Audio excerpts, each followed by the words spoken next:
Erlangga Nofriansa, 28 tahun, warga Jalan Beringin Raya, Kecamatan Ilir Timur 3 Palembang tertunduk saat petugas gabungan unit narkoba Polrestabes Palembang dan Polsek Ilir Timur 1 menangkapnya.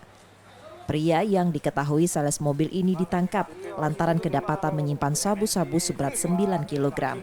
Untuk mengelabui petugas, tersangka menyimpan narkoba di salah satu warung bakso dan di rumah orang tuanya.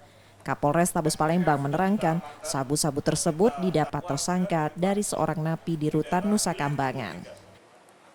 Setelah dilakukan koordinasi antara Kapolsek IT 1 dengan Kasat Reserse Narkoba Polres Palembang, tim bergerak menuju ke Jalan Beringin Raya di Kelurahan Ilir Timur 3. Dari hasil pengungkapan mendatangi TK tersebut, tim yang dipimpin oleh Kasat Reserse Narkoba Polres Palembang, AKBP Mario, berhasil melakukan penyitaan sebanyak 6 bungkus yang diduga narkoba jenis sabu seberat 6 kg.